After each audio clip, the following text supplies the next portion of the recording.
gosto sempre de lembrar que quando Paulo, o apóstolo, escrevia para as igrejas, ele começava dizendo: graça e paz da parte de Deus e do nosso Senhor e Salvador Cristo Jesus. Mas quando ele escrevia para pastores, ele começava dizendo: graça, misericórdia e paz da parte de Deus e do nosso Senhor e Salvador Cristo Jesus.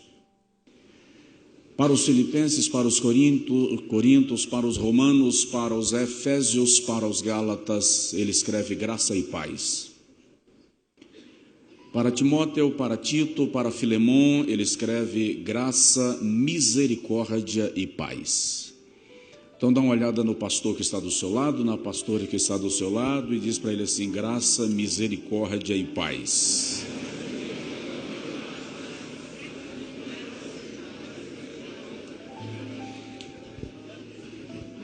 Em nenhum lugar da minha vida e da minha frequência, a minha timidez se manifesta tão gravemente como no púlpito. Eu preciso lidar com ela todo dia, cada instante, mas o púlpito é o meu grande desafio. E no dia que eu conversei com meu pai sobre isso, e falei com ele que pregar ainda me dá medo, pregar ainda me seca a boca, pregar ainda me assusta, ele me disse: no dia que isso parar de acontecer, comece a se preocupar. Porque o púlpito não é o lugar para você se acostumar. É o lugar para você estar apenas quando é extremamente necessário e com muita responsabilidade. E pregar para pastores aumenta o grau de responsabilidade consideravelmente. Estamos numa conferência de pastores e líderes. E para pesar um pouco mais, alguns dos ministrantes estão sentados aí na primeira fila, que é para dizer assim: é nós, mas... Então, isso é bastante sério, bastante pesado, mas eu estou muito agradecido a Deus. Ontem, eu me perguntei, ano passado nessa conferência, eu tive o privilégio de ministrar na primeira noite. E ontem eu me perguntei: o que é mais pesado, falar na primeira noite, na abertura ou no fechamento? E a resposta que me veio foi: o que pesa mais, uma tonelada de ferro ou uma tonelada de algodão? É uma tonelada do mesmo jeito. Então, que Deus nos ajude. Pastor Josué, obrigado. Deus abençoe sua vida. Pastor Josué me ajuda, me abençoa com o seu ministério desde muitos anos, em alguns processos que a vida me fez transitar e algumas curvas que eu precisei fazer, e ele sempre foi um confidente com quem me assentei. Já saí de Feira de Santana para Bragança algumas vezes apenas para sentar e dizer: ouve e diz alguma coisa. E teve umas 2 vezes que ele simplesmente não disse nada, só disse assim: eu vou orar por você. E Deus nos deu graça, vitória, e aqui estamos avançando, melhorando e glorificando o nome de Jesus. Pastor Estevão, uma alegria imensa sentar para ouvi-lo. Já algumas vezes o fiz e com muito prazer. Muito obrigado. Deus abençoe sua vida, sua casa, seu ministério, sua esposa. Pastora Rose, Deus abençoe abundantemente, juntamente com o pastor Josué. Deus sirva ao Senhor em Feira de Santana, pastoreando uma igreja que melhora a cada dia, e estamos felizes com o que Deus tem feito com a gente. Temos alguns projetos missionários e sociais. O pastor Josué falou agora, essa semana nós estamos implantando o projeto Casa de Pão. Nós estamos montando armários numa sala da igreja, e esses armários serão abastecidos com comida, o básico para uma casa. E a pessoa que em casa tem o sal, mas não tem o açúcar, pega 1 quilo de sal, traz, deixa lá no armário, leva 1 quilo de açúcar. Se ele não tiver nada, ele vem com a cesta e leva o que ele precisar para abastecer a casa, porque a Bíblia diz que a igreja primitiva tinha tudo em comum. Então é o conceito de você tirar do seu armário para abastecer o armário de alguém. E esse projeto vai ser implantado ainda agora esse mês, para o aniversário da igreja no mês de julho, e outros projetos que Deus tem nos ajudado a implantar. Entre eles, mais de 50 missionários são assistidos pelo nosso ministério mensalmente. E desses 50 missionários, apenas 2 são membros da nossa igreja. Os outros são de diversas igrejas, batistas, Deus é Amor, diversos ministérios da Assembleia de Deus. Alguns deles, lamentavelmente, foram enviados para o sertão e esquecidos por quem lhe enviou. E mensalmente a gente vai, a nossa equipe, levando a feira do mês, um auxílio de combustível e uma bênção para a vida da família poder desenvolver. Recebi um pastor outro dia que o filho dele, de 8 anos de idade, chegou para ele e disse: quando eu for maior de idade eu não quero ser crente. Com 8 anos o menino. Quando ele perguntou ao menino por quê, o menino disse: o meu coleguinha da escola é filho do vereador e não é crente, e ele tem a farda da escola. O outro coleguinha é filho do dono do mercado, ele não é crente e ele tem o material escolar. Eu sou filho do pastor, não tenho a farda, não tenho o material, não tenho o tênis. Como eu sou filho de pastor e do sertão, eu sei o quanto isso pesa. E eu chamei um obreiro na hora e disse: vai lá na livraria, pega a relação de material, vai na loja e pega o tênis.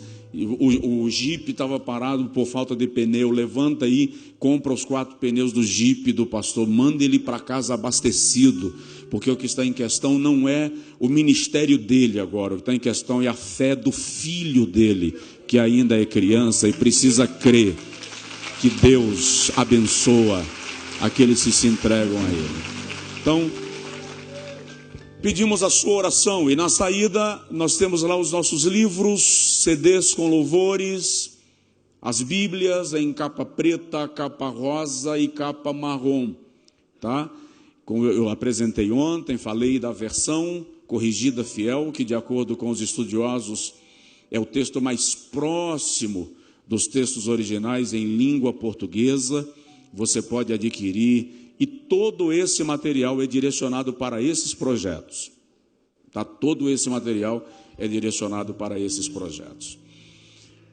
Abra comigo a sua Bíblia, por favor. Ezequiel, capítulo de número 28.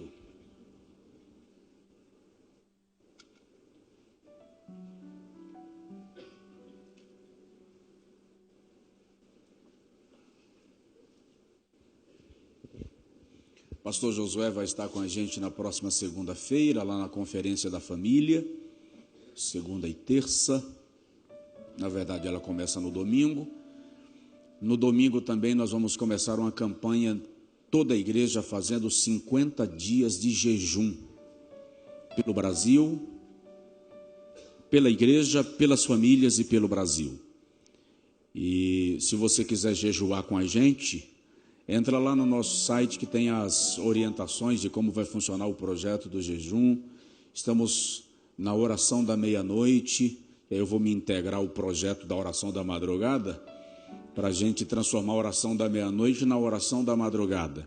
Nós já temos lá uma multidão que ora todos os dias, das 11h45 à meia-noite 15. E aí as mensagens correm, provocando um ao outro. Sai do WhatsApp, sai da televisão, sai do Netflix, vai orar, a hora da oração, e um vai provocando o outro, e está funcionando, graças a Deus. Ezequiel 28, versículo 13 até o versículo 19, Deus me confrontou muito esses dias com esse texto, e essa madrugada eu fui extremamente confrontado pela palavra que o Senhor me trouxe para trazer aos irmãos, aos companheiros. Diz assim: estiveste no Éden, jardim de Deus, de toda a pedra preciosa era a tua cobertura, sardônia, topázio, diamante, turquesa, ônix, jaspe, safira, carbúnculo, esmeralda e ouro. Em ti se faziam os teus tambores e os teus pífaros, no dia em que foste criado, foram preparados.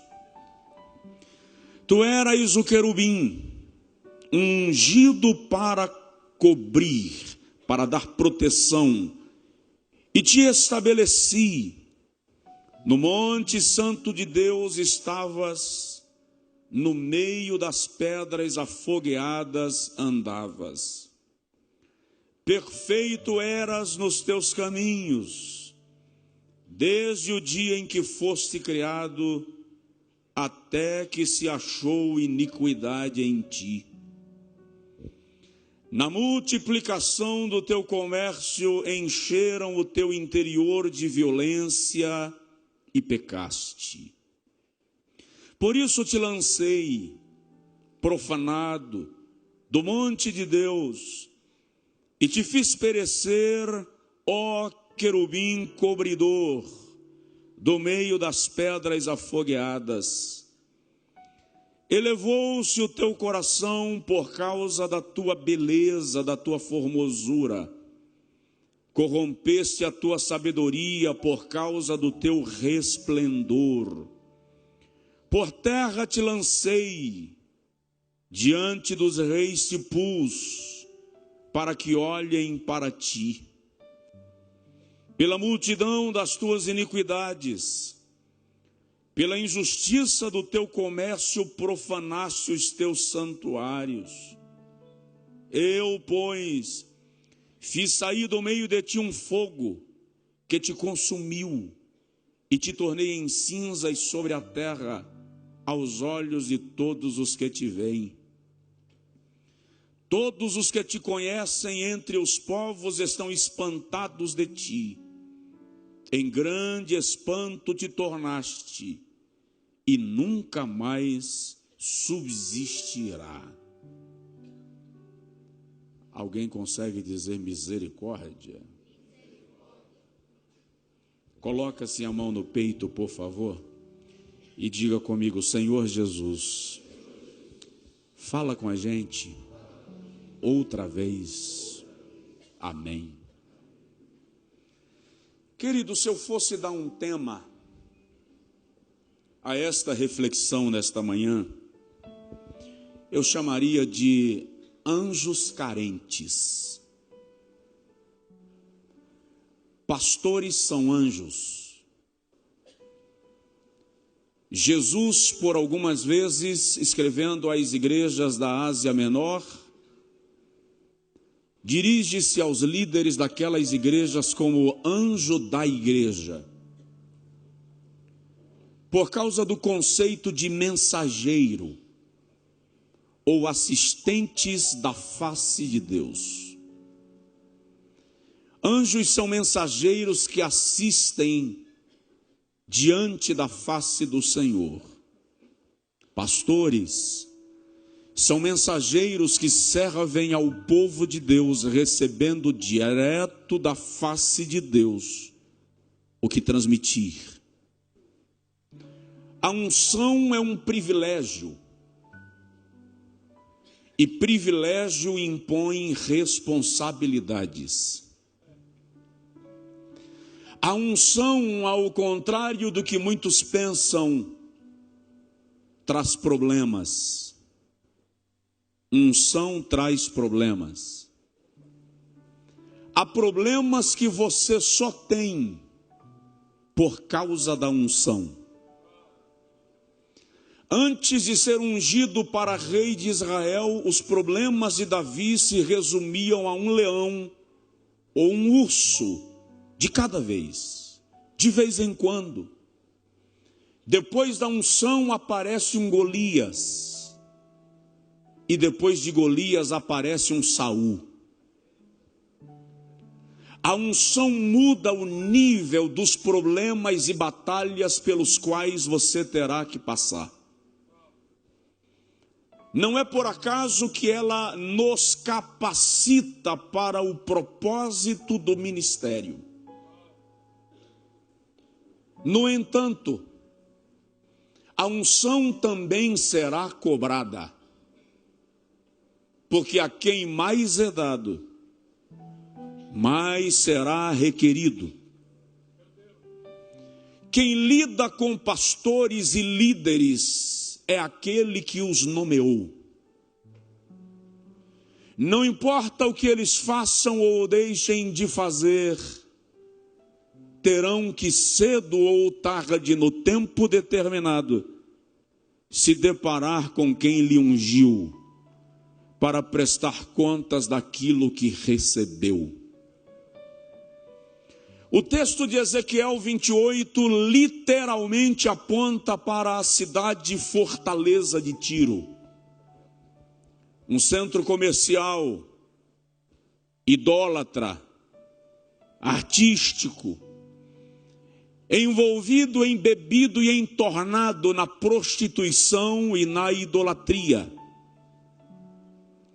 No entanto, todos os estudiosos sérios da Bíblia concordam que há uma alegoria que vai além de Tiro. Há uma citação que não se resume a uma cidade, a um lugar, a um rei e a um homem. E esses estudiosos concordam que há uma menção direta ao querubim, ungido para proteger. Aquele que assistia diante da face de Deus, e mais que isso, ele era aferidor de perfeição, padrão de beleza, referência de adoração. E a pergunta que eu me fiz ao longo desses últimos dias, desenvolvendo esta reflexão, para compartilhar convosco nesta conferência,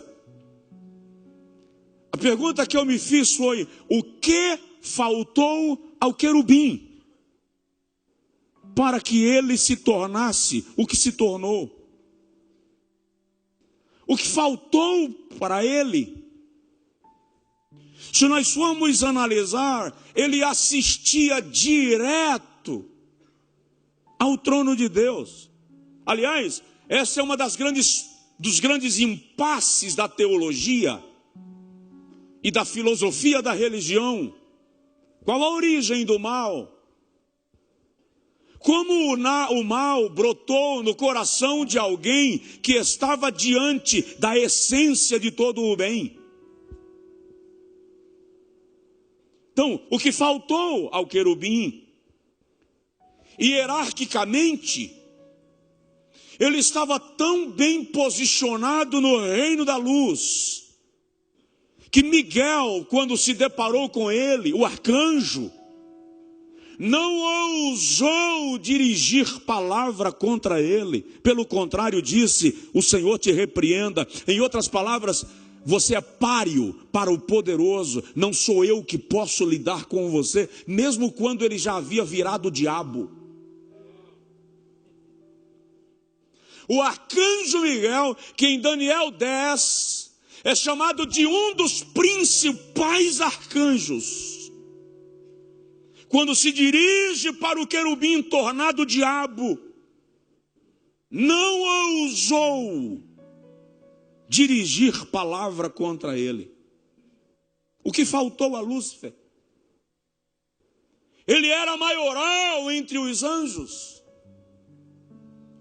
Até essa parte da hoste angelical estava sob sua liderança.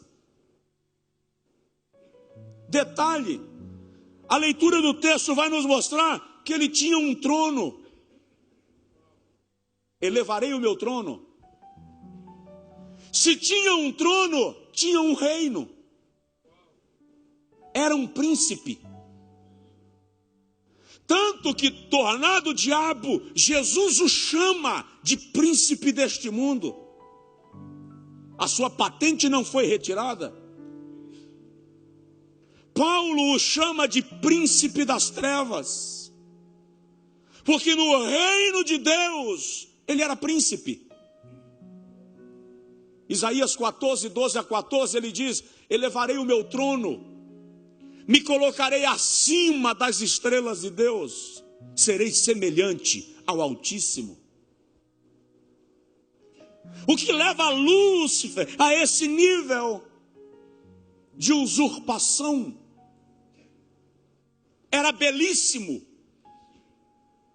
O texto sagrado, ora lido, diz: perfeito eras nos teus caminhos. Perfeição aqui é literalmente padrão, aferidor, medida exemplar.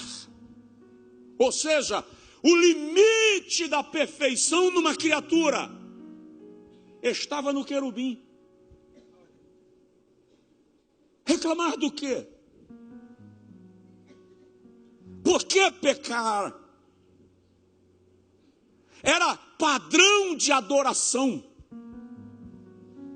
No dia em que fostes criados, contigo estavam criados os pífaros, os tambores.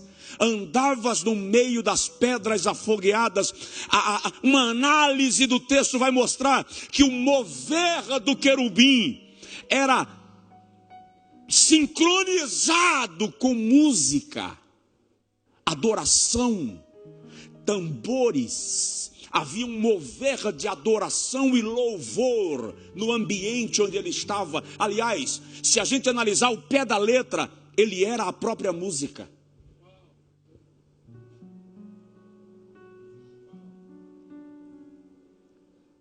Por que romper com quem lhe criou? Por que quebrar o padrão? Ele era tão importante na hierarquia angelical que a sua queda causa espanto no mundo dos anjos e impacto no mundo físico. Jesus diz em Lucas 10: eu via Satanás cair do céu como um raio.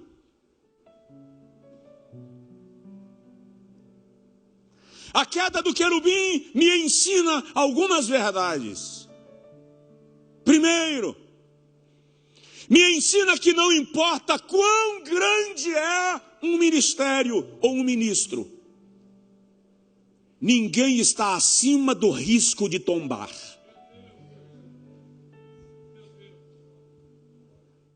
Segundo, a queda do querubim me ensina que a insatisfação é perigosa. O insatisfeito não se contenta com nada que recebeu, está sempre reclamando. E aí vem uma palavra de aconselhamento cristão para nós: não queira estar aonde Deus não quis te colocar.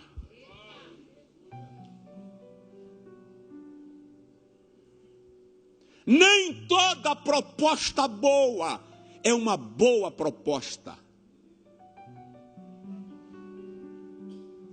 Nem todo convite para ser promovido vem de Deus. Lúcifer caiu porque não estava satisfeito com tudo que Deus lhe havia dado. A queda do querubim me revela que a vaidade é uma armadilha com a qual nós temos que lidar todo dia.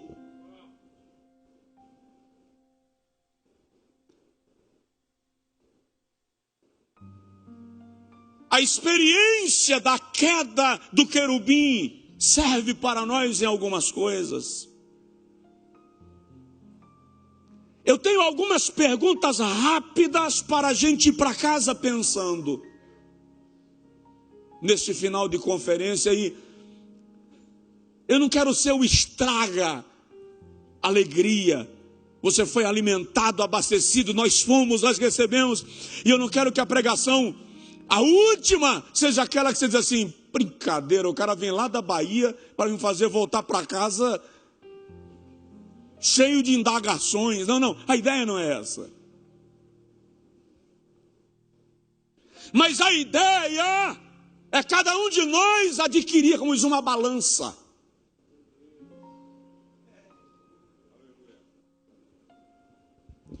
E todos os dias nós vamos subir nessa balança e nos pesarmos.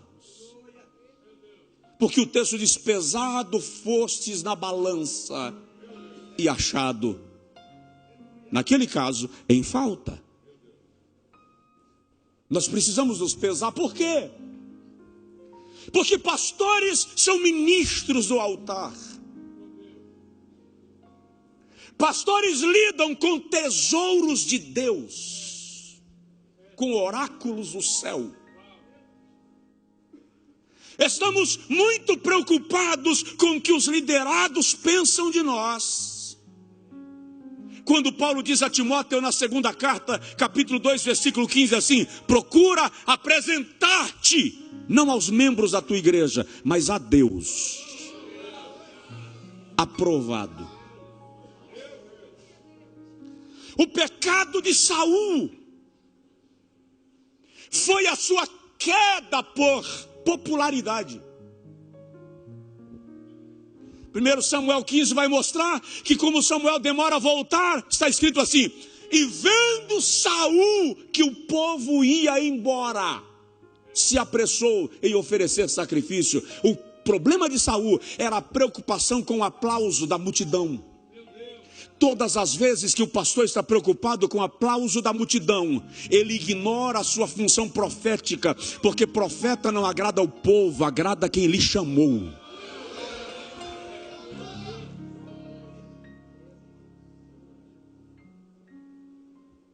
Então, algumas perguntas para a gente refletir muito rapidamente. Primeira: quanto tempo leva a metamorfose de um anjo de luz em Satanás? Em quanto tempo um anjo pode virar diabo? Qual é o tempo que leva para a deformação do caráter de um líder? Se nós lermos o texto, vamos obter a resposta. É o mesmo tempo que o sentimento errado nos leva a tomar decisões erradas. Quando somos movidos pelo sentimento da vaidade, versículo 16 e 17. Quando o nosso coração se eleva e nós pensamos que somos mais do que realmente somos, perdemos as características de anjo e ganhamos traços de demônios.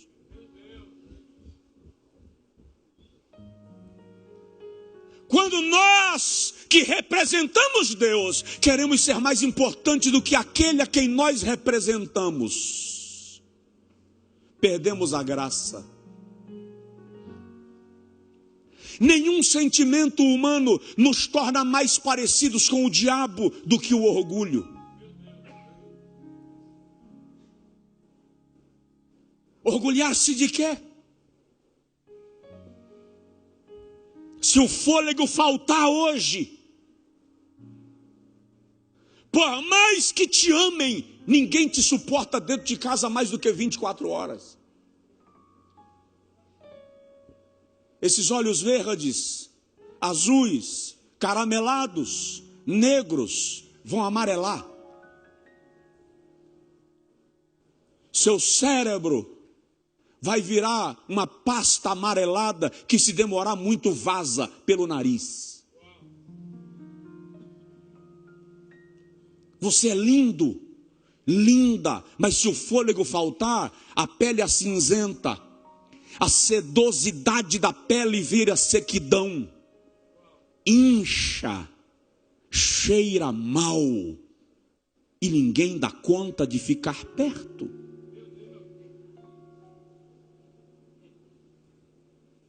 O que justifica o orgulho, a jactância, a usurpação? Quando Deus deixa de ser refletido em nossa vida, a igreja não consegue mais contemplar Deus através de nós.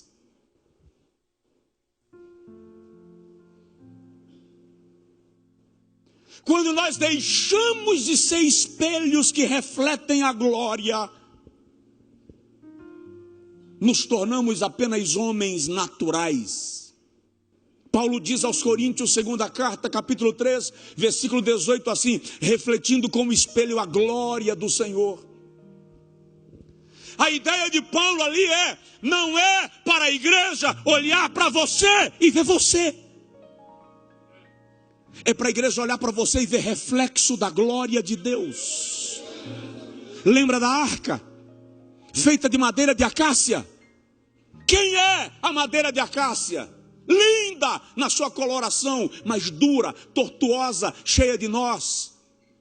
Ninguém escolheria a madeira de acácia para fazer a mesa da casa, a cômoda da sala, a bancada da igreja, porque ela é ruim de ser talhada. Ela não pega nível, não regulariza. É por isso que Deus diz assim: depois da caixa de madeira feita, betuma com ouro batido por dentro e por fora, porque ouro pode ser nivelado, madeira de acácia não. O que Deus está dizendo ali a madeira de acácia é você.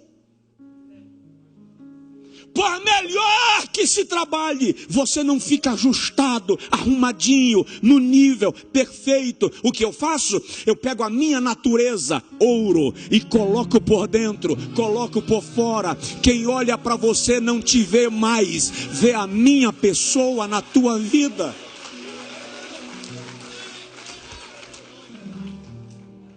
Provoca seu vizinho e diz para ele assim: não é você, é o Senhor.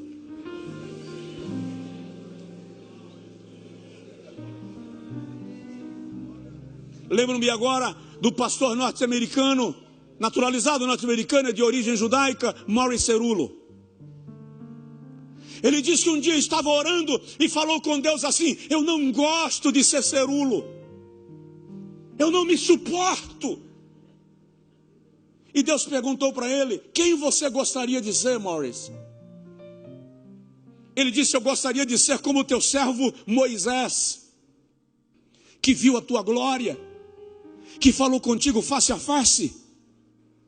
E o Senhor perguntou para ele: Morris, se você ver a minha glória, e se você falar comigo face a face, e eu te der uma ordem, você será capaz de me desobedecer?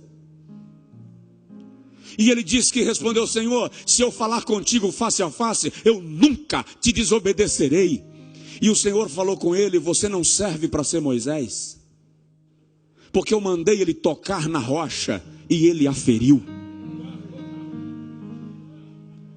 Ele disse que ficou calado sem entender. E de repente o Senhor perguntou: tem mais alguém que você gostaria de ser, Morris?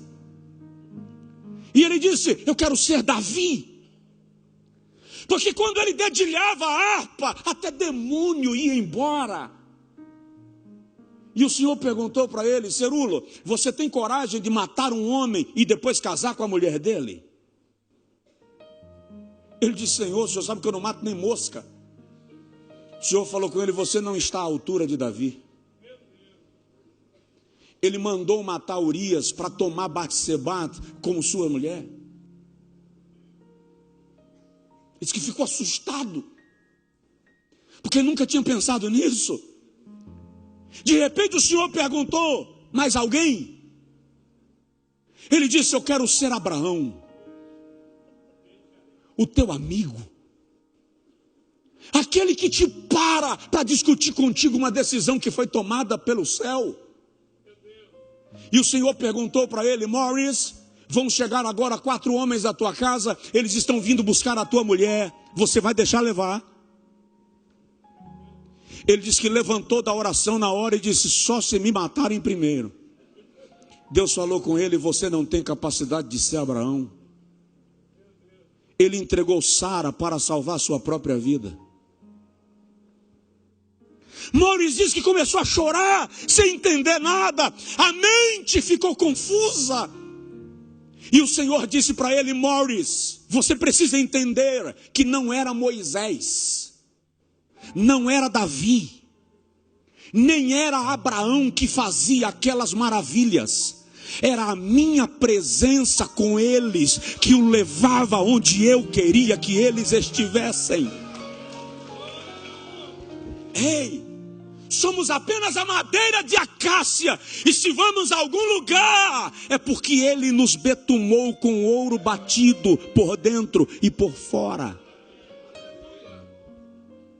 É preciso refletir Deus. Muita gente deixou de parecer Deus na essência para parecer na aparência. Só na aparência.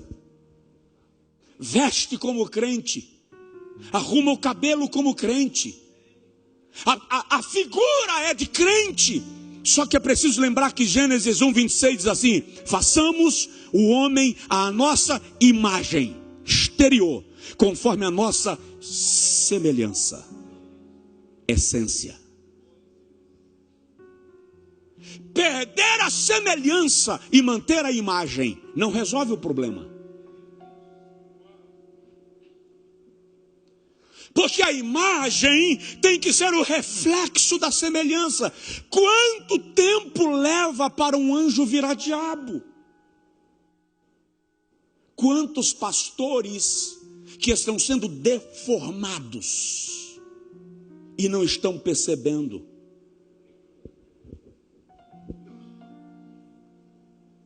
Quantos estão se sentindo deuses no altar? E eu fiz uma observação aqui. Temos Deus, estamos cheios de Deus, mas não somos Deus. Não podemos confundir a posição. Eu represento, e quem representa não é maior do que aquele que é representado. Então, dentro disso, é preciso tomar cuidado para não transformar a sua igreja em sua igreja.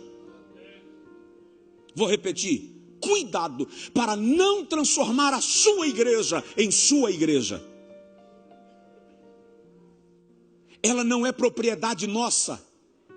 Os obreiros não são nossos empregados. Os membros não são nossas marionetes. Manipulá-los, humilhá-los, rechaçá-los, expô-los, cedo ou tarde o dono da casa vem pedir contas. Cuidado para não transformar o pastorado em pragmatismo. A ânsia pelo resultado. Medir a igreja com a do vizinho para saber quem está crescendo mais. Ouvi um pastor colombiano dizendo que todo dia de domingo ele deixava o culto começando e ele saía de carro em Bogotá, passando na porta das igrejas para ver qual estava mais cheia que a dele. Ele estava preocupado se a dele estava crescendo mais que a dos outros. E ele disse que um dia, quando chegou no estacionamento e abriu o carro, o Senhor falou com ele: hoje você não vai passar na frente das igrejas. E ele disse a Deus: como assim? O Senhor disse que você vai passar na frente das boates, dos prostíbulos, porque é lá que estão as pessoas com quem você deve se preocupar.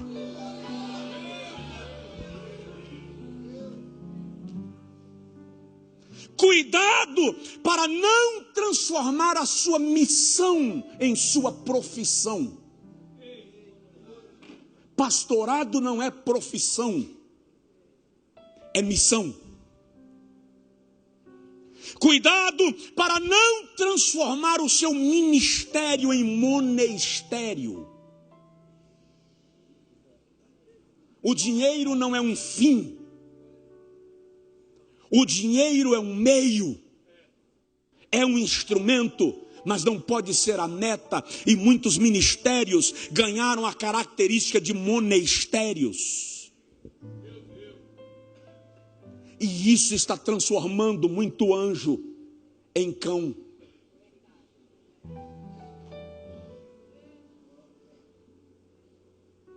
Alguém consegue dizer amém? Amém. Posso ir mais um pouquinho? Amém. Segunda pergunta. Qual a distância percorrida até chegar no inferno?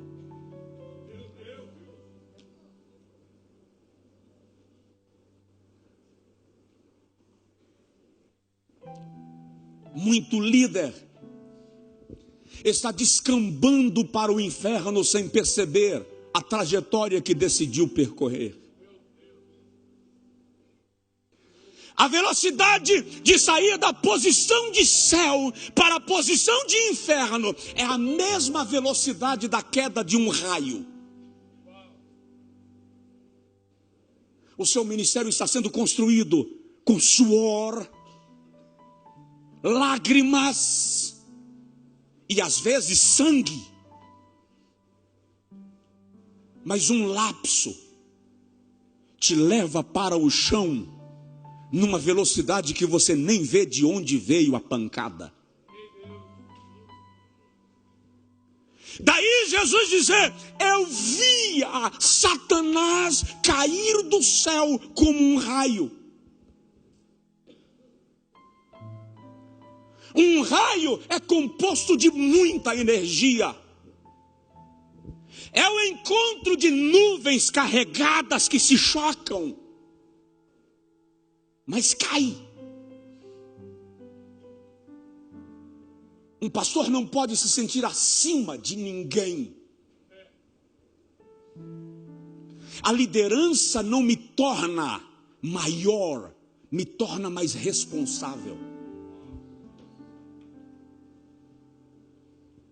O líder é servo. Quando se perde essa compreensão, se perde a revelação. Quando o orgulho entra no coração de um pastor, o diabo encontrou a maior oportunidade. E eu acho incrível como nós, pastores brasileiros, nos envaidecemos rápido. Só porque a igreja tem uns membros a mais, só porque fomos convidados para uma conferência especial, a gente começa a achar que é mais importante do que o outro. Eu vi um filme muitos anos atrás, e o que me chamou mais atenção foi a última frase do filme. O nome do filme era, em português, O Advogado do Diabo. Al Pacino faz o papel do diabo no filme. E ele diz assim: vaidade, com certeza, meu pecado predileto. A legenda sobe. Fui para a Bíblia. Nenhum homem de Deus que pecou na Bíblia pecou por causa de adultério, desvio de dinheiro, idolatria, antes de cair no pecado da vaidade. O adultério é a minha vaidade dizendo que eu tenho o direito de ter mais de uma mulher. O roubo do dinheiro da igreja é a minha vaidade dizendo que ela só rende porque eu produzo, então eu tenho o direito de tomar posse. Adão caiu exatamente onde o querubim caiu, na tentativa de ser igual a Deus. Quando Natã vem conversar com Davi, ele diz assim, segundo Samuel 12: Por que se envaideceu o teu coração e tomaste para ti a mulher que não era tua? Veja que primeiro ele se envaideceu, depois ele tomou a mulher que não era dele. Quando o texto fala de Salomão, 2 Reis 11 diz assim: e o seu coração se envaideceu e tomou para si muitas mulheres. Primeiro ele se envaideceu.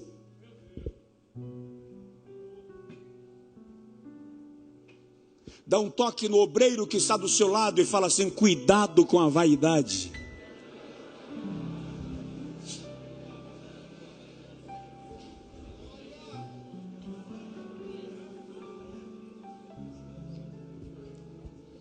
O mundo espiritual é territorial. Tem duas esferas, a esfera de Deus e a esfera do diabo. Ninguém pense que Deus está perdendo tempo para medir força com o diabo para ver quem vence. Deus é criador. O querubim caído é criatura. O criador não mede força com a criatura.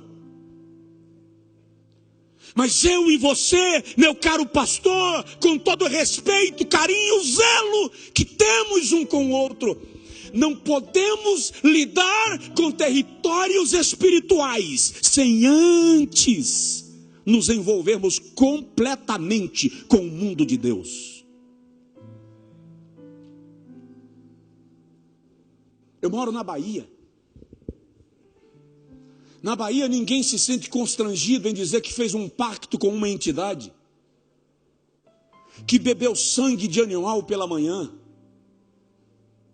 que fez o sacrifício X na sexta-feira, que se banhou de tal forma no sábado. Eu já recebi recados de satanistas diversas vezes no púlpito da igreja. Ameaças. Você aprende que o mundo espiritual não é para ser vivido na esportiva.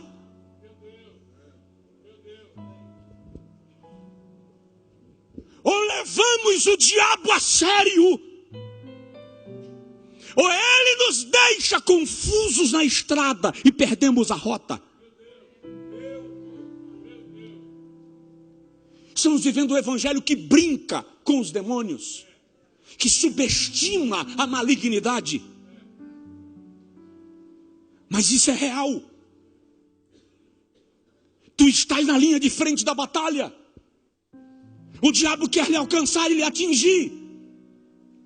Então, seja radical, chato, abusado, intolerante, mas não negocie com aquilo que coloca a sua unção em risco.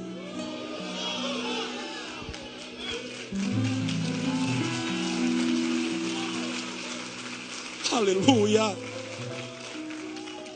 aleluia,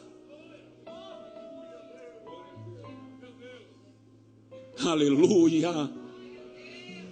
Tem gente brincando de ser pastor. E acredite, quando o Senhor me deu essa palavra, Ele não me disse que seria a última mensagem da conferência. Eu sinceramente acho que a última mensagem da conferência poderia ser uma mensagem mais animadora do que confrontadora. Vai fazer o que? O dono é Ele. Vai questionar quem manda. Quem és tu, Caco, para perguntares ao oleiro: que fazes?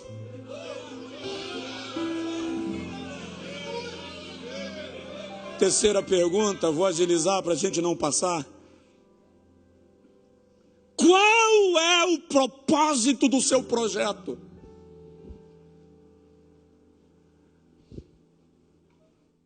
Qual é o propósito do nosso ministério? Por que eu tenho tantos projetos na igreja? O que me estimula, o que me instiga?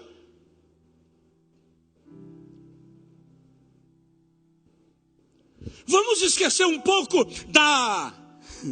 desculpe eu usar esse termo, da demonização do contexto ora lido, E vamos entender que crescer é o propósito de Deus para nós. A questão é, em que direção e até que tamanho? Deus é o Deus das novas oportunidades. E eu não vim aqui dizer para o irmão, para o pastor, não cresça. Pelo amor de Cristo, cresça. Não esquece, crescer dói. Acho que já foi até ministrado isso essa semana aqui. Crescer dói. Todas as vezes que você começar a crescer, vão te bater. Vão te bater. E algumas pancadas vão ser bem fortes. Você vai se perguntar se vale a pena querer crescer. Por que eu não fiquei escondidinho lá, sem ninguém me ver? Porque quando você começa a evoluir, os involuídos começam a te perseguir.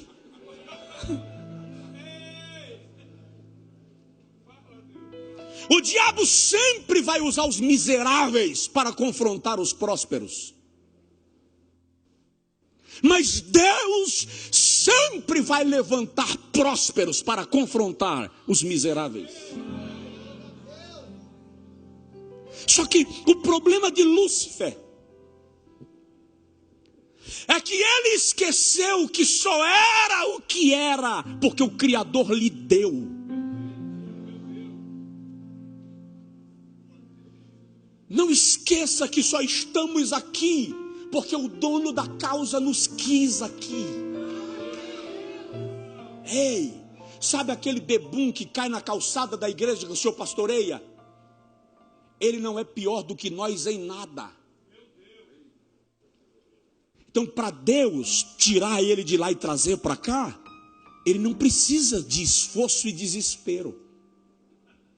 Então não fica pensando que eu sou melhor do que o outro, porque isso é falácia, isso é, desculpa o termo, é uma conferência de pastores, desculpa o termo, isso é burrice. Sabe qual foi o problema de Ló? O problema de Ló é que ele não entendeu que a bênção que ele gozava e o rebanho que crescia não era por causa dele, era por causa de Abraão. No dia que ele se afastou de Abraão, ele perdeu tudo. Tem muito obreiro que não entendeu que ele está crescendo porque está debaixo da barba de Arão. A unção caiu na cabeça, desceu sobre a barba, passou pelas orlas. O problema do filho pródigo foi não entender que a questão do pão em abundância não estava no bolso, estava na casa do pai. Quando você sai de onde Deus te colocou para onde Ele não te mandou ir, você perde aquilo que adquiriu até aqui. O querubim não entendeu que o projeto dele de elevar o trono não era projeto de Deus, era só dele. A maioria de nós está infartando, entrando em depressão, adoecendo, enfrentando problemas, não por causa da obra de Deus, mas por causa da nossa obra na obra de Deus. Queremos construir o nosso reino no reino de Deus. E a primeira pergunta a fazer é: Deus me mandou fazer isto?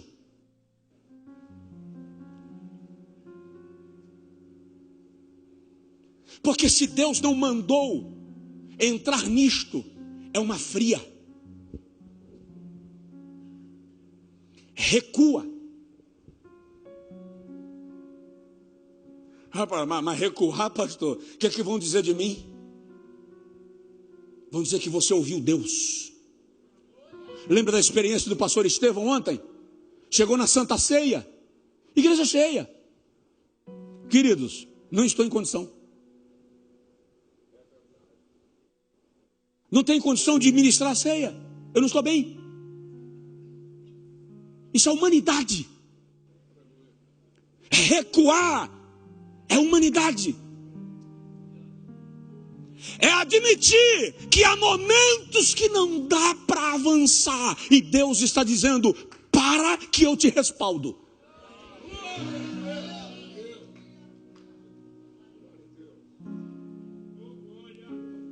Será que nós não estamos entrando em depressão o tempo inteiro? Não é exatamente por causa da obra de Deus, e sim por nossa causa. Alguém tem que nos dizer que aquilo que Deus nos manda fazer vai ter oposição, mas Ele vai enfrentar por nós. Deixa eu abrir um parêntese. Davi lutou com os filisteus dos seus 13 e 14 anos até os 45, 46. Todo dia tinha filisteu na porta. Quando ele é ungido rei sobre Israel a terceira vez, segundo Samuel capítulo 5, a Bíblia diz assim: os filisteus se reuniram e vieram contra ele para prendê-lo, versículo 18. Aí a Bíblia diz que quando Davi soube que os filisteus vieram para prendê-lo, está escrito assim, com licença: e Davi desceu à fortaleza. Os reis não desciam à fortaleza, subiam.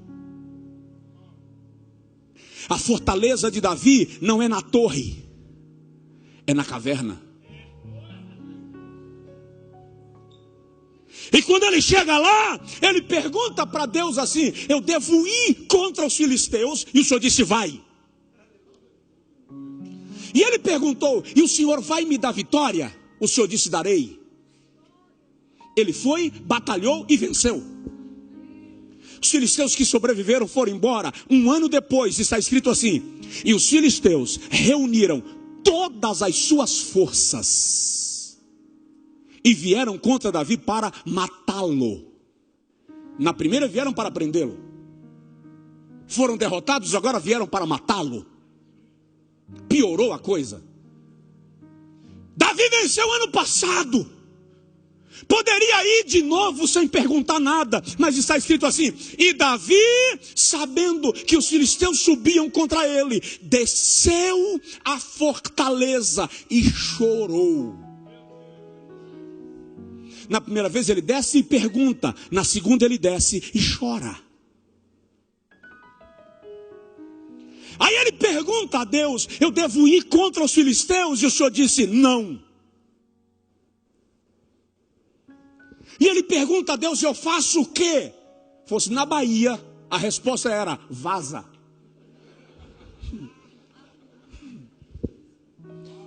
Jeová disse: corre e te esconde. Quando eu era menino, eu enfrentava os filisteus. Fugindo de Saul, eu fui morar no meio dos filisteus. Agora que eu sou rei e tenho todas as tropas, o Senhor me manda correr dos filisteus? Corre e te esconde. Agora imagina a cara de Davi para chegar em Jerusalém e dizer assim: Jeová falou comigo e diz que é para a gente, todo mundo, largar Jerusalém e fugir, porque os filisteus estão vindo. Deus mandou fugir. E Davi vai e se esconde atrás da floresta dos balsameiros. E eu imagino alguém dizendo assim: majestade, faz alguma coisa. E Jeová diz: faça nada. Alguém olha para o outro e fala assim: estou estranhando Davi. Será que está ficando covarde? Antigamente ele não perdia uma batalha dessa para ninguém, agora está correndo. O outro chega: majestade, faz alguma coisa. Jeová diz: fica na tua. Os filisteus invadiram a terra, pisaram no território que Deus havia dado a Davi. Mas não foi o Senhor quem me deu, foi. Mas corre. A Bíblia não diz quantos dias, mas diz que chega um momento que Jeová fala assim: Davi, a copa da floresta de balsameiros vai se mexer. E ela não vai se mexer de maneira descoordenada. O mover da copa dos balsameiros vai ser no tom da marcha de um exército. Quando você ouvir marcha de exército na copa das árvores, levanta e sai a peleja, porque eu já fui na tua frente.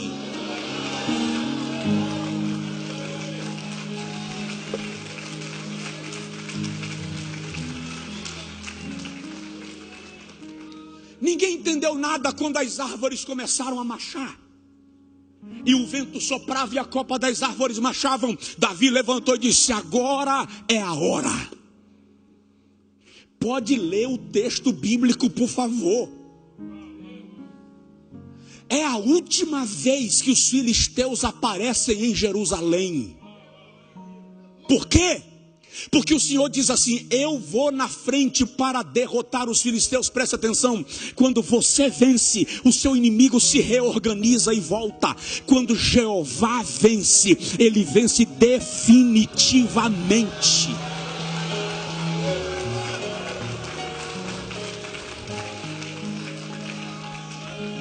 Então, se Deus não mandou ir, se Deus não mandou fazer, não vá, não faça.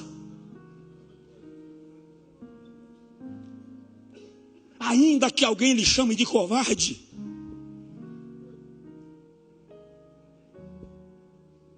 Vamos concluindo? Quarto.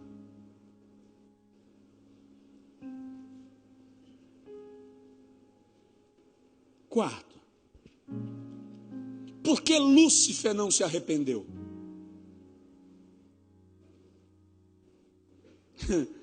Todo pastor sofre desse mal.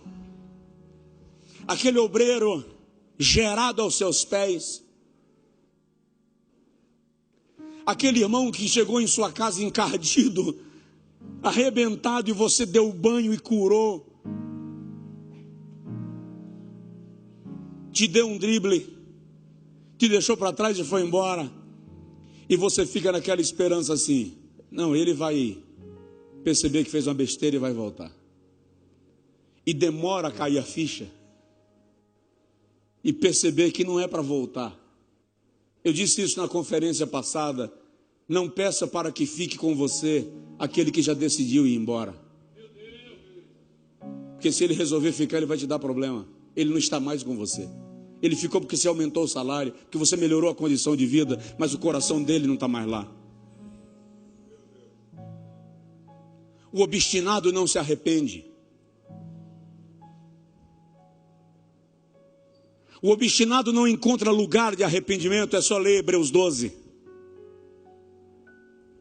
O obstinado consegue repetir os mesmos pecados sem nunca se constranger. E o pior, ele vai,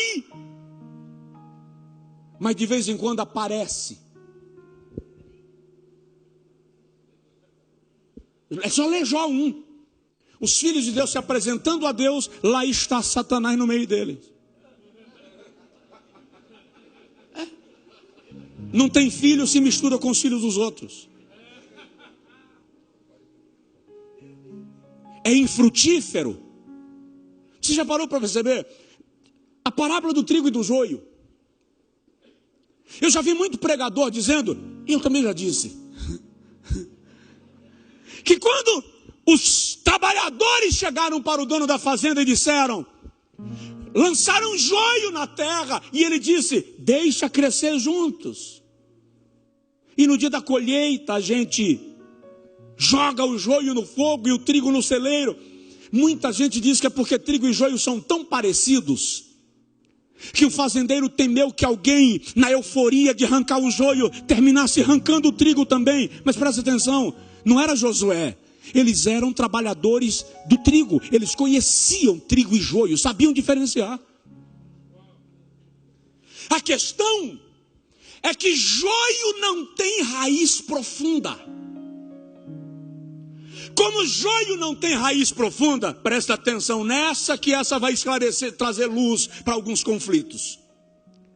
Como o joio não tem raiz, ele prende a sua raiz na raiz das plantas mais próximas. De modo que é impossível puxar o joio sem machucar a raiz do trigo. Por que Deus tolera isso? Por que Deus não toma providência com isto? Por que Deus suporta tanta gente pregando o evangelho desevangelizado? Por que Deus suporta tanta heresia no altar onde deveria pregar a Bíblia? Porque Ele suporta o joio por amor ao trigo.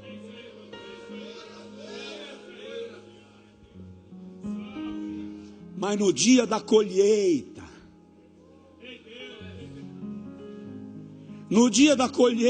ele toma conta disso e resolve esse negócio. Lembra daquelas mulheres que foram a Salomão? Uma deitou sobre o filho e matou. E quer se apropriar do filho da outra. Gente com espírito do querubim não tem filho e fica querendo tomar o filho dos outros.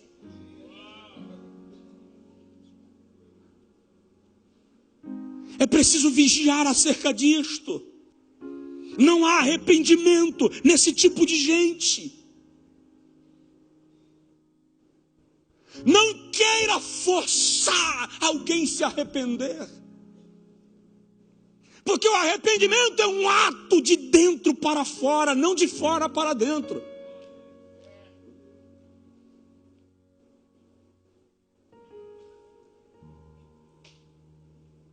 Amém? Penúltimo lugar. Qual o momento mais apropriado para um anjo virar demônio? Dá uma olhada no obreiro, no pastor, na pastora que está do seu lado e pergunta para ele assim: qual o momento mais perigoso do seu ministério?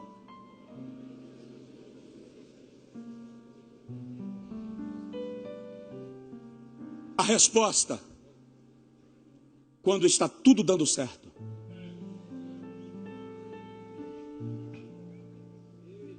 Esse é o momento mais perigoso do seu ministério. Quando foi que Davi teve tempo para subir na cobertura do palácio e ver Batsebá tomando banho? Ele já tinha tudo sob controle e as guerras não lhe incomodavam mais. O exército era forte o suficiente para vencer sem ele. Está tudo certo. Está tudo no lugar. Os irmãos sabem que americanos fazem de tudo objeto de pesquisa. E uma pesquisa revelou que os pastores norte-americanos que cometeram deslizes morais caíram no melhor momento do seu ministério. Por quê? Porque o sucesso gera euforia. Pregar e ver o resultado gera euforia. Por isso, a igreja americana nunca convida um pregador bem-sucedido sozinho. A mulher dele tem que ir junto. Um filho tem que ir junto. Alguém da equipe tem que ir junto. Antes dele entrar no quarto, alguém da equipe entra e averigua o quarto.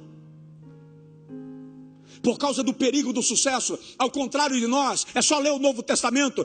Todas as vezes que Jesus fazia um grande milagre, ele se retirava para orar. Nós, todas as vezes que temos uma grande conquista, fazemos um churrasco.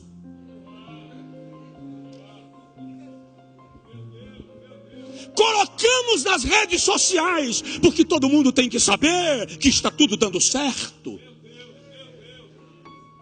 É assim que quem me pisou vê que eu dei a volta por cima. e o diabo armando para você na euforia.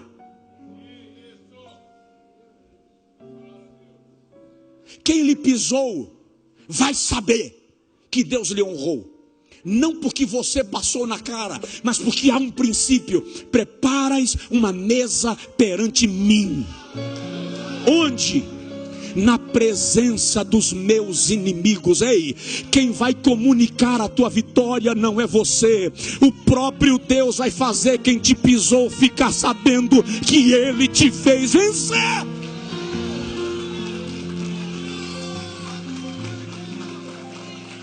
Cuidado com o sucesso. Por quê?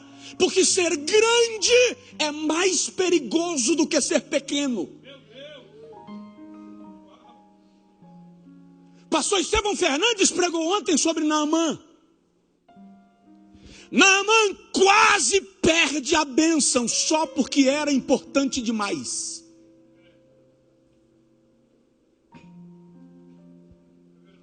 Ser aplaudido é mais perigoso do que ser humilhado. Porque a humilhação te ensina o teu lugar, e a bajulação te leva para o lugar que não é teu.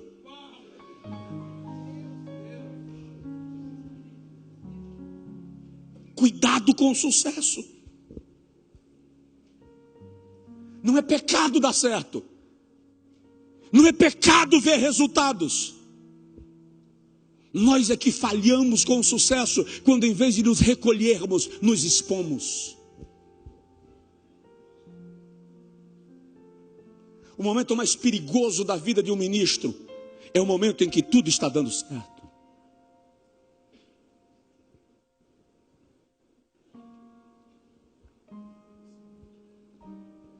Tem alguém aí? Dá uma olhadinha no obreiro do seu lado e fala: agora sim, vai dar certo.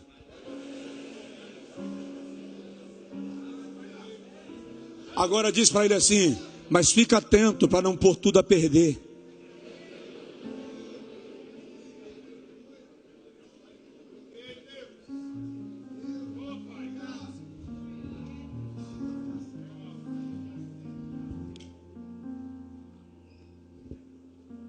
Concluindo, a quem você está disposto a honrar?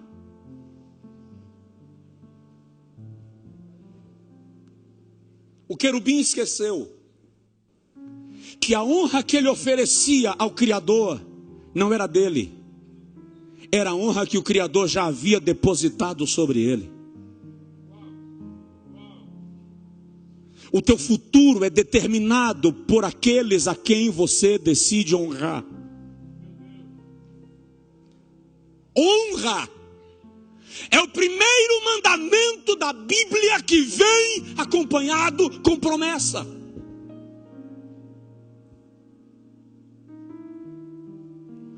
Quem não aprende a cadeia de honra da sua vida, despenca do trono que foi posto. Em Mateus capítulo 10, versículo 41, Jesus diz assim: quem recebe um profeta na qualidade de profeta, recebe galardão de profeta. Ele está dizendo: honre aqueles que estão exercendo autoridade sobre a sua vida, profetas. Quem recebe um justo na qualidade de justo, recebe galardão de justo. Ele está dizendo: honre aqueles que estão no seu mesmo nível de autoridade. E ele diz: de modo que até aquele que dá um pouco de água a um dos meus pequeninos não perderá o seu galardão. Ele está dizendo: honre também aqueles que estão abaixo do seu nível de autoridade. Honrar apenas quem está acima de mim não é honra, é bajulação.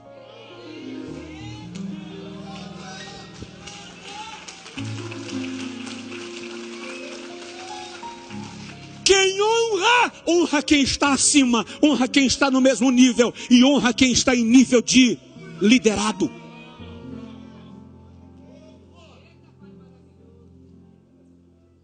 Toda a miséria que o Brasil está vivendo hoje é causado pelo pecado da desonra.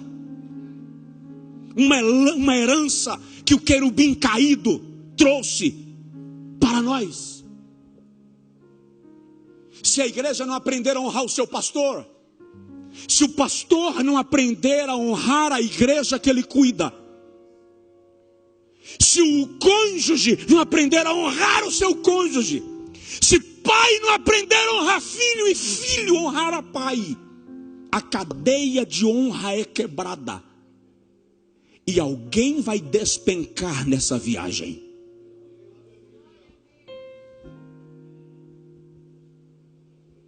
É preciso entendermos que honra é um mandamento.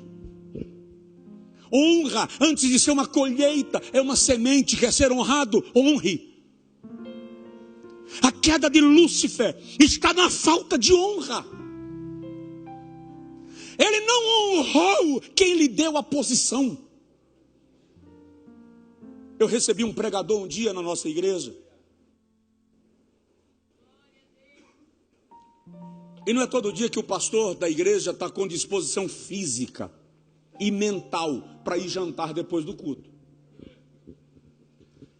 Nem é todo dia que a idade permite. Chega um momento que já tem que começar a corrigir alguns hábitos. Eu já passei dos 40, então já está na hora de repensar algumas coisas. Não. Só que quando nós chegamos no jantar, eu perguntei para ele: você cursou direito? Cursei, pastor, graças a Deus. Já fez o AB? Falta a segunda fase. Isso, maravilha. Teologia também? Sim, Seminário Batista do Nordeste, do Norte, lá em João Pessoa. Maravilha. E quem era aquele senhor que estava contigo, que você ficou com vergonha dele? É meu pai. Teu pai faz o quê? É pedreiro. Legal. Tua mãe faz o quê? Lava roupa para ganhar. Legal. Quem pagou tua faculdade de direito? Meu pai. E quem pagou teu curso teológico? Minha mãe. Se você ficou com vergonha de apresentá-los porque eles não são advogados e nem teólogos como você, eu falei com ele: eu estou com vontade de te dar um murro no queixo. Você não é digno da posição que está, se não aprender a honrar quem te levou para ela.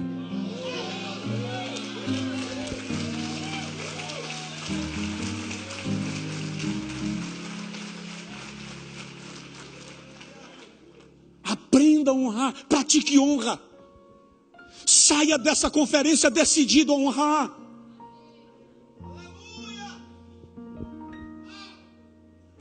Fechei. Uau. Fechei. Eu quero concluir. Aliás, olha o último versículo do texto que nós lemos. O Senhor diz assim, acerca do querubim, lá no versículo de número 19. Em grande espanto te tornaste, nunca mais subsistirá. Presta atenção, alguns despencam sem chance de se refazerem.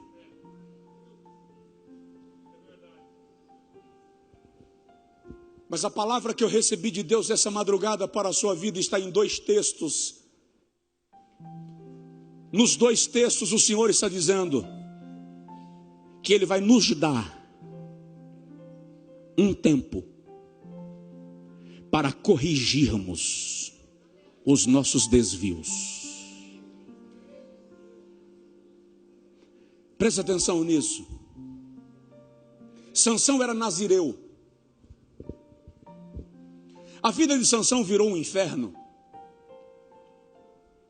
Se apaixona por uma moça de Timnat, casa. E quando ele chega em casa para a lua de mel, ela foi dada para o melhor amigo dele. Ele está revoltado. Incendeia a lavoura dos filisteus. Vai para Gaza, na sua revolta, e afoga as mágoas na casa de uma prostituta em Gaza. Depois se encanta por Dalila. E o resultado a gente conhece, mas presta atenção. A tragédia de Sansão não começou quando a mulher dele foi dada para outro. A tragédia de Sansão não foi Dalila. A gente fica culpando Dalila. A tragédia de Sansão não foi a prostituta de Gaza. A tragédia de Sansão foi o mel.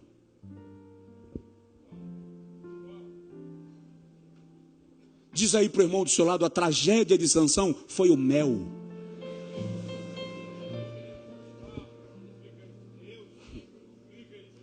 Você é nazireu. Nazir, separado, consagrado, escolhido, exclusivo. A lei dizia que o nazireu não podia cortar o cabelo, não podia tomar bebida forte, nem podia tocar em carne morta. Subindo para Timnat, os pais de Sansão vão na frente e ele vai atrás. Um filhote de leão aparece e Sansão cai para cima do filhote do leão e o mata. E o arrasta para fora da estrada. Cuidado com aquilo que você precisa esconder.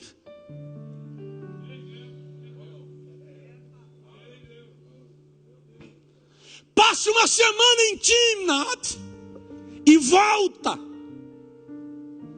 Na volta, Sansão lembra do leão. E a Bíblia diz que ele deixou os pais seguirem. E entrou no mato para ver o leão, que já estava uma carcaça. E a Bíblia diz, as abelhas haviam feito mel na carcaça do leão. Sansão não podia tocar em carne morta. Ele colocou a mão na cumbuca do leão morto, encheu a mão de mel e comeu. Se ele não podia tocar em carne morta, quanto mais comer mel da carcaça do leão. E se o amado pastor ler o texto, vai ver assim: e Sansão levou mel para seu pai e para sua mãe, olha só, mas não os fez saber de onde havia retirado o mel. Por que ele não fez saber? Porque a lei do nazireado dizia, Levítico 25, que se ele tocasse em carne morta, ele teria que ir ao sacerdote. O sacerdote iria raspar a sua cabeça, queimar o cabelo no fogo. O seu nazireado seria perdido e ele teria que começar do zero. Sansão não queria começar do zero. Por isso que ele não disse a seu pai e a sua mãe, porque o pai ia dizer: volta, vamos para o sacerdote, vamos confessar.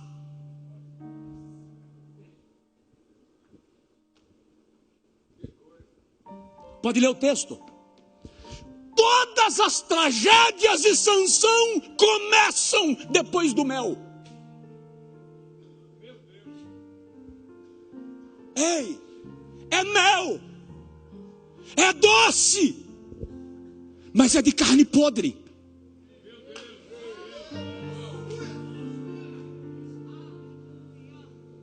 Qual foi o primeiro ato dos filisteus quando prenderam Sansão? Fizeram com ele o que ele não queria que o sacerdote fizesse. Rasparam a cabeça. Aquilo que nós não aceitamos viver diante de Deus, aquilo que nós não aceitamos viver diante daqueles que o Senhor estabelece como autoridade sobre a nossa vida, nós corremos o risco de viver nas mãos dos nossos adversários.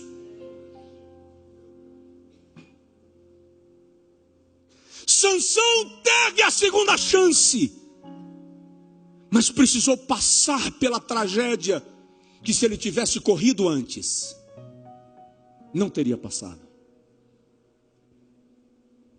Aí eu me lembro de Lucas 13, 6-9 e encerro. Jesus conta a parábola de um vinhateiro, do dono de uma vinha, que chega na vinha e encontra uma figueira que não dá frutos. Um judeu só colhe fruto de uma árvore a partir do terceiro ano da sua frutificação.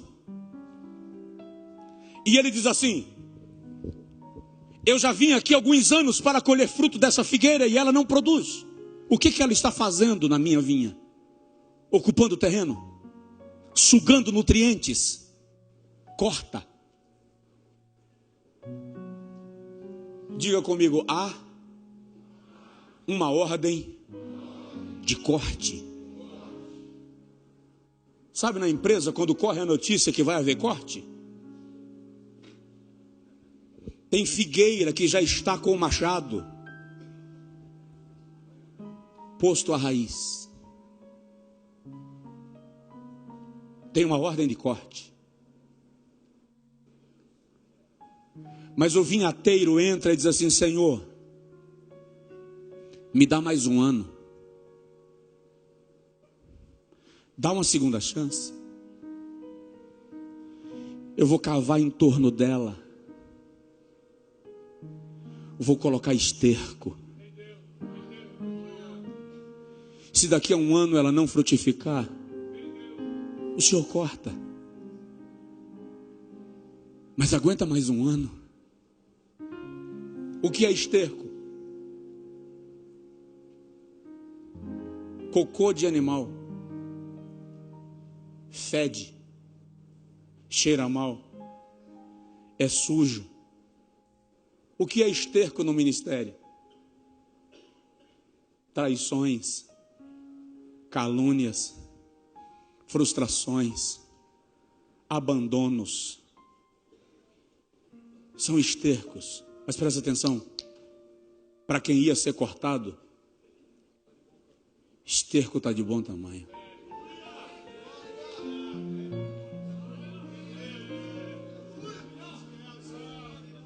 Dá um toque no seu vizinho e diz para ele: não reclame do esterco.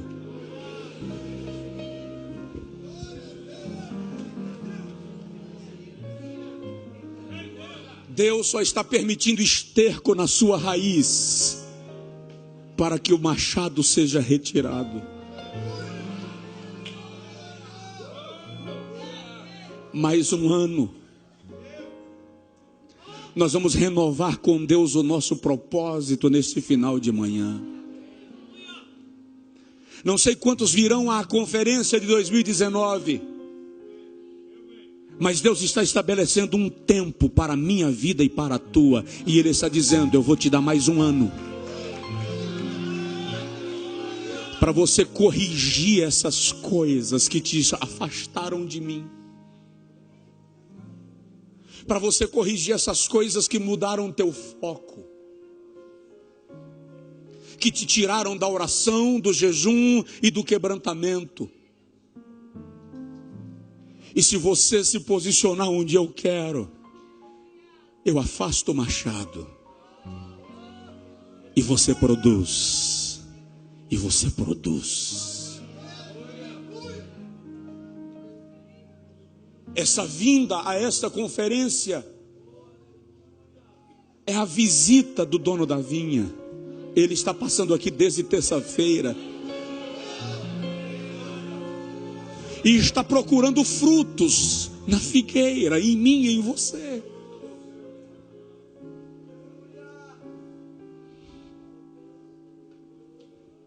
O que temos lhe apresentado? Ele está dizendo assim: você está pensando que frutos no meu reino são números? Você está pensando que frutos no meu reino é resultado? Quem disse que eu estou fazendo conta de quem produz mais e quem produz menos? Fruto no meu reino é princípio, é caráter, é testemunho.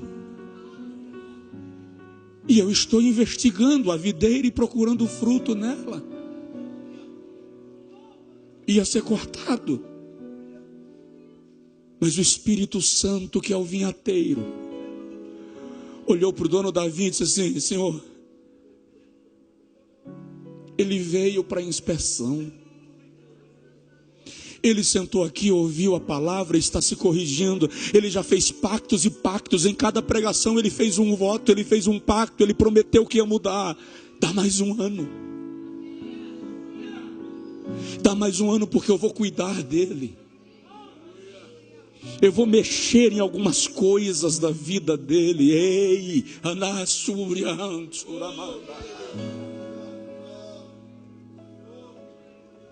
se Deus mexer na sua estrutura esse ano que começa hoje, não atribua ao diabo.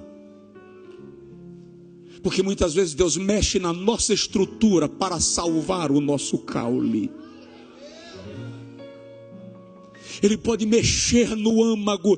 Não sei porquê, alguém disse para nós que quando a nossa estrutura está sendo mexida, é o diabo que está perturbando. E na verdade, quando o Senhor quis tratar com Jacó, ele deslocou a coxa.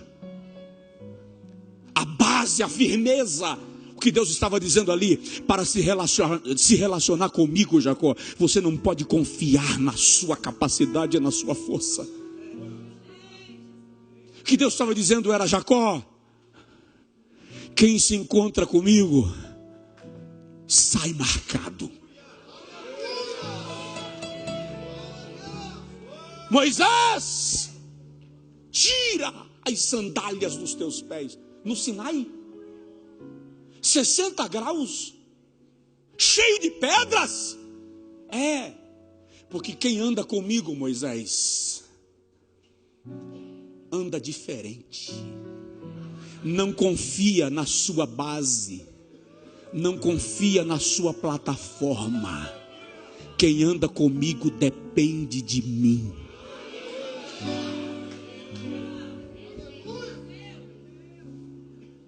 Provoca seu vizinho e fala com ele: mais um tempo. Fique de pé, por favor, ou de joelho, se preferir. Aquilo que Deus lhe propor pelo Espírito Santo. Obrigado, pastor Josué, por tão honrosa e pesada oportunidade. É o momento de renovar. Preste atenção, o machado estava posto para quem ia ser cortado. Esterco tem propósito de cura, de vitalização. Quebrante sua alma, pode derramar. Aqui você pode chorar, gritar, esbravejar. Se quiser sair do lugar e ajoelhar diante do altar, eu vou ajoelhar também contigo.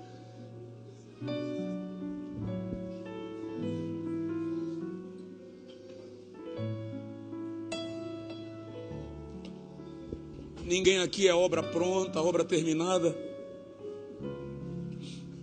Aleluia, aleluia, aleluia. Espírito da graça,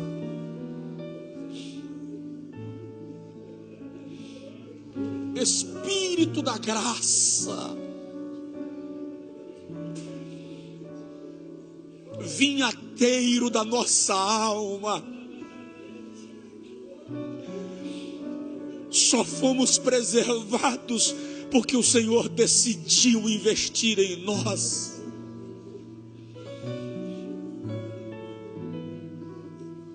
Eu vou parar de orar o microfone e cada um mergulhe em Deus na sua oração. Esse é o seu momento com Deus. Você e Deus, o Senhor e Deus, a senhora e Deus.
sua glória. Tudo veio de ti, tudo volta pra ti. Ninguém vai roubar sua glória. Tudo veio de ti, tudo volta pra ti. Ninguém vai roubar sua glória.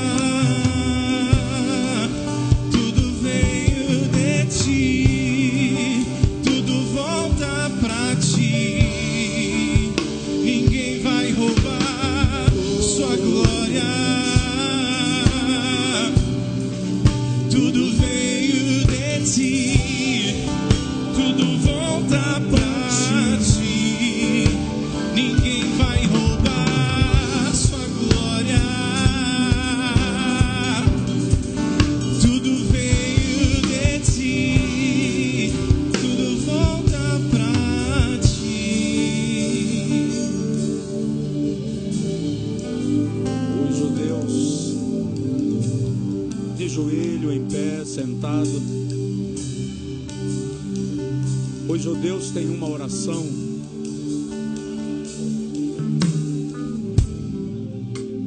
Hoje o Deus tem uma oração que diz assim: ó Deus dos novos começos e das novas oportunidades, eis-me aqui outra vez. Coloque a sua mão no peito comigo. Vamos fazer essa oração. Eu sei que a oração não é mecânica, mas é a expressão de um coração que entendeu o impacto de Deus nessa 7ª conferência. Diga comigo: ó Deus dos novos começos e das novas oportunidades, eis-me aqui outra vez. Repete essa oração espontaneamente. Ó Deus dos novos começos e das novas oportunidades, eis-me aqui outra vez.